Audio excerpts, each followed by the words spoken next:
The wind moved slow across the dry road, carrying dust and the tired smell of horses.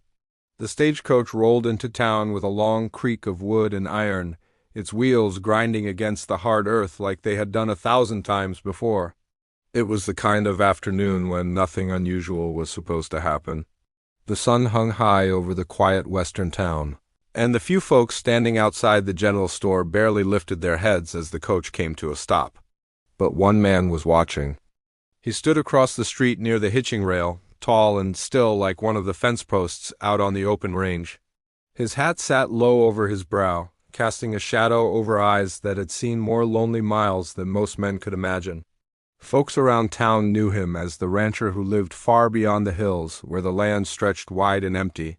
He came into town only when he had to, bought what he needed, spoke little, and rode back out before sunset. People said a man who lived that far from others either loved the silence or had something heavy sitting on his heart. He had received a letter 3 weeks earlier. It had arrived folded and dusty, carried by a passing rider who said it came from a distant settlement east of the plains. The rancher had read it once, then twice. After that, he folded it slow and tucked it inside his coat like it was something fragile. The letter said a woman was coming, not just any woman. His bride. At least that was what the letter claimed. The arrangement had been made months ago through distant relatives and quiet agreements. Life on the frontier was hard, and sometimes men who worked the land alone agreed to such things. A woman seeking a new life. A rancher needing a partner. It was not romance the way stories told it, but it was common enough in the wide western country. Still, the rancher had not been sure what to believe. Now the stagecoach door creaked open. The driver climbed down first, stretching his back and wiping sweat from his brow. A couple of travelers followed, tired men with dusty coats who hurried toward the saloon without looking back. A woman carrying a small boy stepped down next, thanking the driver before disappearing toward the boarding house. The rancher stayed where he was. His jaw tightened slightly. Then the last passenger appeared. For a moment, the whole street seemed to grow quieter. She stepped down carefully from the stagecoach, one gloved hand holding the rail as her boots touched the ground.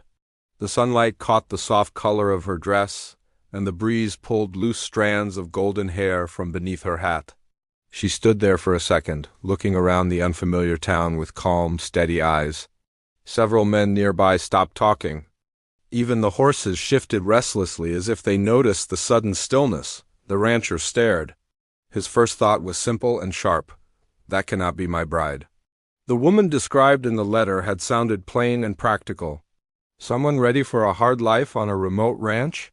Someone who understood dust, cattle, long winters, and empty skies? But the woman standing beside the stagecoach looked like she belonged somewhere else entirely.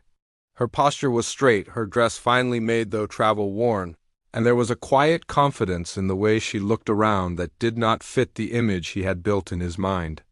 She looked like someone who had stepped out of a different world. Then her gaze found him. For a brief second their eyes met across the street. She studied him with a small, curious expression, as if she had been searching for someone and had finally found the face she expected. A faint smile touched the corner of her lips. The rancher did not move. Something felt wrong. He reached slowly into his coat and pulled out the folded letter again, glancing at the worn handwriting that had brought him to town that day. A gust of wind lifted dust along the road between them. Across the street, the woman adjusted her hat and began walking toward him with calm, certain steps. Each footstep sounded louder than it should have on the quiet street. The rancher felt a strange tension settle in his chest. Because the closer she came, the more certain he became of one thing. If this woman truly was meant to be his bride, then something about the story behind that letter had not been told. And by the look in her eyes, she might be carrying a secret far bigger than either of them expected. The woman crossed the dusty street with steady steps, her boots pressing small prints into the dry earth. The rancher did not move. He watched her the same way a man watches a storm rolling across open land, unsure whether it would pass quietly or break apart everything in its path. She stopped a few feet in front of him. Up close, the difference between them seemed even clearer. His coat carried the marks of long days riding fence lines and working cattle. Sun and wind had hardened the lines of his face. She, on the other hand, looked like she had come from somewhere far from rough ranch life. Even after a long journey, there was something careful and composed about her. She studied him for a moment before speaking. "You must be the rancher who lives beyond the North Hills," she said in a calm voice. It was not really a question. The rancher nodded once. "That depends on who is asking." The woman gave a faint smile, the kind that held back more than it revealed. "I believe I came a very long way to find you." Her eyes moved briefly toward the letter still held in his hand. The rancher noticed it and folded the paper again, slipping it back into his coat. The town around them slowly returned to its usual noise. A wagon rattled past. Someone laughed near the saloon doors. But a few people nearby were clearly watching the strange meeting from a distance. "You stepped off that stagecoach," the rancher said slowly, and everyone in town stopped breathing for a second. "Now tell me something plain." He looked at her carefully. "Are you the woman that letter claims is supposed to marry me?" The woman did not answer right away. Instead, she glanced toward the stagecoach driver, who was busy unloading a trunk from the back of the coach. It was a strong wooden trunk with brass corners, far heavier looking than the small bags most travelers carried through this town. "That trunk belongs to me," she said quietly. "Before we speak further, I would prefer it not sit in the middle of the street." The rancher frowned slightly but walked over and lifted the trunk down from the wagon. It was heavier than it looked. "Much heavier," he set it beside her. "You travel light," he said dryly. She ignored the comment and turned back to him. "Yes," she said finally. "The letter you received was written because arrangements were made for me to come west and marry a rancher." The rancher watched her face closely. "But you sound like you are choosing your words carefully," he replied. She took a slow breath. "Because the story behind that arrangement is not as simple as a letter makes it seem." A breeze moved across the street, lifting dust between them. The rancher had spent most of his life reading the land, reading cattle, reading weather. A man alone that long learned to notice small details others missed. The woman standing before him was calm. Too calm for someone who had just arrived in a strange town to marry a man she had never met. "You came all the way out here," he said, "across half the country. That is a hard road for someone who does not have a good reason." "I had a reason," she replied. "But you are not telling it." Her eyes met his again. "Not here." The rancher looked around the town street. A couple of men leaning against the general store were clearly pretending not to listen. He sighed quietly. "My horse is tied behind the mercantile," he said. "My ranch is 2 hours north. If you are truly the woman mentioned in that letter, then I suppose you will be coming with me." The woman nodded slightly, as if that had always been the plan. The rancher lifted the trunk again and carried it toward the back of the store. She followed beside him without complaint, though the dusty street was clearly not something she was used to. As they reached the hitching rail, she stopped for a moment and looked toward the open hills beyond town. "So that is the direction we will be going," she said. "That is where my ranch sits. And no close neighbors, not for miles." She seemed to consider that carefully. The rancher secured the trunk behind his saddle and tightened the straps. When he turned back toward her, he noticed something he had missed earlier. A small folded newspaper was sticking slightly from the side pocket of her travel bag. Part of the front page was visible. There was a drawing printed on the paper, a rough sketch of a woman. Even in that simple ink drawing, the rancher could tell the face looked familiar. It looked very much like the woman now standing beside his horse. The rancher slowly reached toward the newspaper. The woman noticed instantly. Her hand moved first, sliding the paper deeper into the bag before he could touch it. For the first time since stepping off the stagecoach, the calm look in her eyes changed, just for a moment. It was the look of someone who had been running from something for a very long time. The rancher said nothing, but as he helped her climb onto the horse behind him and turned toward the long road leading out of town, one thought kept circling through his mind. That letter had not told the whole truth. And whatever trouble this woman had carried across the country with her, it was now riding straight toward his lonely ranch. The horse moved at a steady pace as they left the town behind. The noise of wagons and voices slowly faded, replaced by the quiet rhythm of hooves against the dry road. Dust lifted gently behind them as the rancher guided the horse toward the open hills. The woman sat behind him, holding the saddle carefully, keeping her balance as the trail grew rougher. For a long time neither of them spoke. The wind moved through the tall grass, and the afternoon sun stretched long shadows across the plains. The rancher had traveled these roads most of his life. Every hill, every dry creek bed, every fence post felt familiar. But the silence riding behind him felt different. It carried questions he had not planned to answer. After nearly half an hour, the woman finally spoke. "You live very far from town." "That is the idea," he replied. "You prefer it that way?" He nodded once. "Less noise." "Less trouble." She gave a quiet breath that might have been a laugh. "Trouble has a way of finding people anyway." The rancher thought about the newspaper drawing he had seen in her bag. He did not mention it yet. "You said the story behind that letter was not simple," he said. "A man likes to know what he is riding toward." The woman remained quiet for a few moments before answering. "Back east, life can look very respectable from the outside," she said. "Big houses, proper clothing. People who care a great deal about reputation. Sounds tiring. It can be." Her voice stayed calm, but there was something underneath it now. Something heavier. "There were decisions made for me," she continued. "Agreements between people who believed they understood what my future should look like." "That sounds familiar," the rancher said. "The letter I got was part of that same kind of agreement." "Yes." The horse climbed a narrow trail between two low hills. From the top, the rancher's land stretched far into the distance. A small ranch house sat near a line of cottonwood trees beside a thin river. A few cattle moved slowly across the grass. The woman looked out over the wide land. "It is quiet out here," she said softly. "Quiet keeps a man thinking straight." But even as he said it, the rancher knew that quiet could also hide things. Behind them, far back along the road they had traveled, a small cloud of dust lifted briefly into the air before fading again. Neither of them noticed. They rode another mile before the rancher spoke again. "That newspaper in your bag," he said. The woman's grip on the saddle tightened slightly. "You noticed? It had a drawing on the front page." She did not answer immediately. The rancher slowed the horse a little, letting it walk instead of trot. "Looked like your face," he said calmly. The wind moved through the grass again.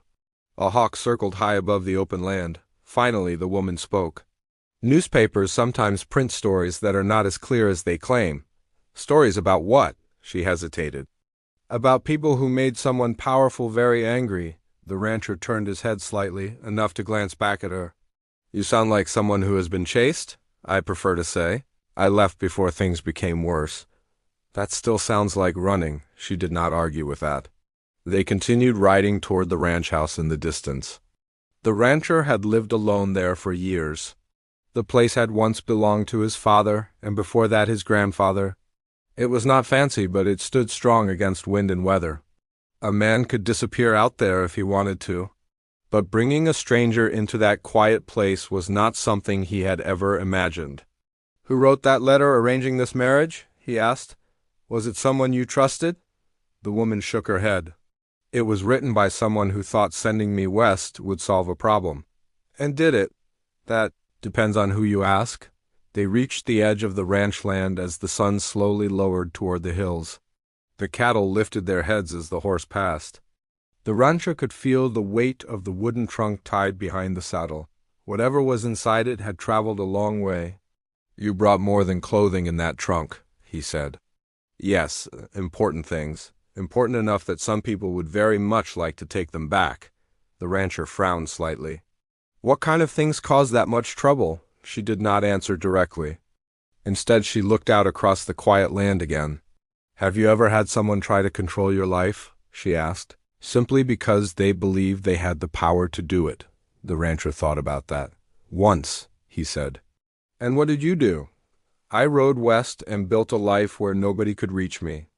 The woman looked at him carefully. "I tried something similar." As they approached the ranch house, the rancher noticed something that made him sit straighter in the saddle. Near the fence line beside the barn, fresh hoof prints cut across the dirt road. They were not his, and they were not old. Someone had been there recently. The rancher slowed the horse again. Behind him, the woman saw the tracks too. Her voice lowered. I was hoping we had more time. The rancher studied the marks carefully. Time for what? The woman looked back toward the distant road behind them. For the people following me to stay lost. The rancher pulled the horse to a stop a few yards from the barn. The evening sun stretched long across the land, turning the grass golden and the shadows deep. Fresh hoof prints cut through the dirt near the fence, leading toward the side of the ranch house. Someone had been here, and not long ago. The rancher slid down from the saddle slowly, his boots landing softly on the ground. He kept his eyes on the tracks while he loosened the straps holding the heavy trunk behind the saddle. The woman climbed down carefully behind him. For the first time since leaving town, her calm expression faded slightly. You were not expecting visitors, she said quietly. No, the rancher replied. He crouched beside the tracks and ran a hand across the dirt. The marks were sharp and clean. Whoever made them had arrived recently. One horse, maybe two. They came up from the south trail, he said. The woman looked toward the open land in that direction. A thin road cut across the plains, barely visible in the fading light. They found us faster than I thought. The rancher stood and looked at her. You knew they might come. She did not deny it. I hoped they would not find the town, she said. I hoped the trail would go cold, but it did. Not. No. The rancher lifted the trunk and carried it toward the ranch house. The wooden boards creaked slightly under the weight. Inside the small yard, the wind pushed gently against the fence posts. The cattle in the far field had grown quiet, as if they sensed the tension hanging in the air. The rancher set the trunk down beside the porch steps. What exactly is inside this thing? He asked. The woman stepped closer but did not open it yet. Proof, she said. Proof of what? Her eyes met his. Proof that certain powerful men back east have been lying for a very long time. The rancher studied her face carefully. She looked tired now, not from the ride, but from something much heavier. You carried that proof all the way across the country. Yes, and they want it back. They want it gone. The rancher looked back toward the road again. The open plain stretched far into the distance. If riders were following them, they would appear on that road eventually. How many men are we talking about? He asked. I do not know exactly, but enough to chase you this far. She nodded slowly.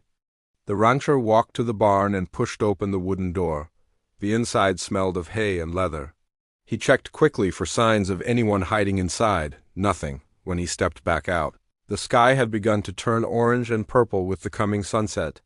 The woman stood beside the trunk, her hands resting lightly on the lid. You should know something, she said. What?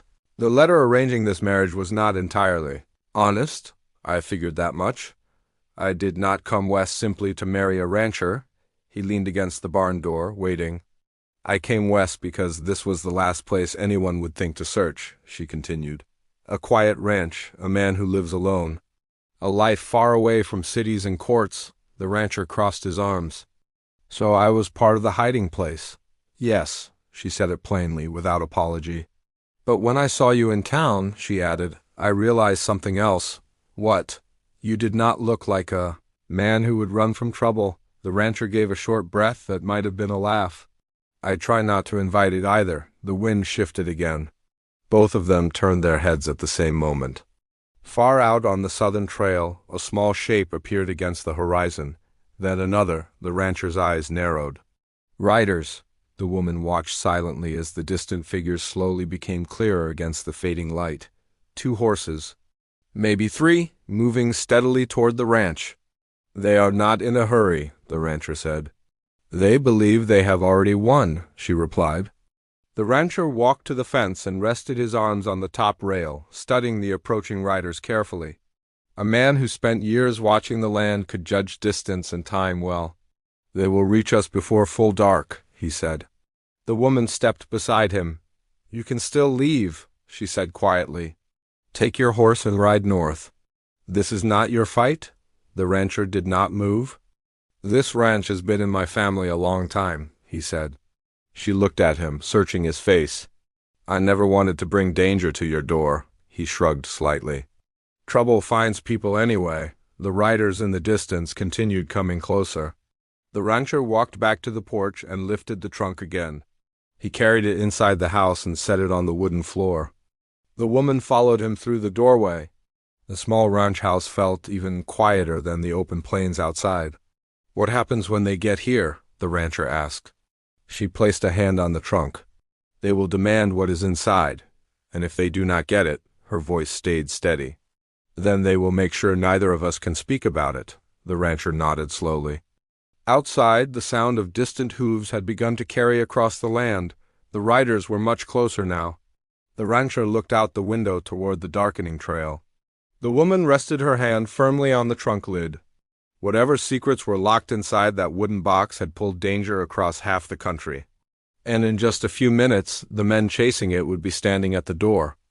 The sound of hooves grew louder as the riders approached the ranch house. The evening sky had turned deep orange, and long shadows stretched across the yard. The rancher stood near the door, watching through the window while the woman remained beside the heavy trunk in the center of the room. 3 riders finally slowed their horses near the fence. Dust drifted through the quiet air as they dismounted. None of them rushed. They moved with the confidence of men who believed the journey was already finished. The rancher stepped outside onto the porch before they reached the steps. The woman stayed inside, though she moved close enough to see through the window. The men stopped several yards away. Their coats were travel-worn, and their faces showed the tired look of a long chase across rough country. The tallest of them spoke first. "You ride far for a man who wants to live alone," he said. The rancher rested one hand on the porch rail. "You ride far for men who do not belong on my land." The tall rider gave a thin smile. "We are not here for land." His eyes shifted briefly toward the ranch house. "We are here for the woman and the trunk she carried across the country." The rancher did not answer immediately. Behind him, inside the house, the woman took a slow breath. She knew this moment had been coming since the day she left the eastern cities behind. The tall rider stepped forward 1 pace. "Bring out the trunk," he said calmly. "This does not need to become unpleasant." The rancher studied the men for a moment. He had seen many types of people during his years on the frontier. These men were not lawmen. They carried the look of hired riders who followed orders without asking too many questions. "You rode a long way for a wooden box," the rancher said. "It is what is inside that matters." The rancher nodded slowly. Then he turned and walked back inside the house. The woman looked at him carefully as he entered. "They want it?" she said quietly. "I gathered that." He walked to the trunk and rested his hand on the lid. "What exactly are they afraid of?" She opened the trunk slowly. Inside were papers, many papers. Carefully tied bundles of letters, official records, and small books filled with numbers and signatures. The rancher looked down at them. "These prove powerful businessmen have been stealing land from families across the eastern states," she explained. "They forced people away from farms and towns, then claimed the land through false agreements. My father discovered the truth before he died. I was the only one who escaped with the records." The rancher lifted one of the papers and looked at the names written across the page. "And these men outside work for them?" "Yes." He placed the paper back in the trunk. "Then this is bigger than a marriage arrangement." She gave a tired smile. "I told you the letter was not honest." The rancher closed the lid again. Outside, the tall rider called toward the house. "We are losing patience." The rancher lifted the trunk and carried it toward the door. The woman followed him outside. The riders watched closely as the trunk was placed on the porch. "You see," the rancher said, "this is the trouble with chasing something across half the country." The tall rider narrowed his eyes. "What do you mean?" The rancher stepped aside slightly. "You never notice who else might be watching." The riders looked confused for a moment. Then a new sound reached the yard. More horses. Several of them. The tall rider turned quickly toward the road. A group of riders appeared along the trail leading from town. At the front rode the town sheriff, followed by several ranchers and farmers from nearby land. The sheriff pulled his horse to a stop beside the fence. "We figured something strange was happening when these men came through town asking questions," the sheriff said. "So we decided to follow." The tall rider's confidence faded quickly. The sheriff looked at the trunk on the porch. "I believe that box contains documents people back east would rather keep hidden." The woman stepped forward. "It does." The sheriff nodded. Then we will be sending those papers to the proper authorities. The three riders slowly realized their long chase had ended badly. Outnumbered and far from the people who had hired them, they had little choice but to lower their heads and step away from their horses. The tension that had followed the woman across the country finally began to loosen. Later that evening, the ranch yard grew quiet again. The sheriff and the others prepared to return to town with the captured riders in the trunk of documents. Before leaving, the sheriff looked back at the rancher and the woman standing beside the porch. "Looks like the truth finally caught up with the wrong people," he said. When the dust from the departing horses faded into the dark, silence returned to the open land. The rancher leaned against the porch rail. "So," he said after a moment, "that was quite a way to start a marriage arrangement." The woman laughed softly for the first time since arriving. "I suppose it was." She looked out across the quiet fields, the cattle moving slowly under the moonlight. "I never expected to find peace at the end of that journey." The rancher glanced at her. "You still planning to run?" She shook her head. "No, I think I have done enough running." The wind moved gently through the cottonwood trees beside the ranch house. Out on the wide western land, the danger had passed. The truth had been protected, and two strangers who had met beside a dusty stagecoach now stood side by side in the quiet place that would become their new beginning.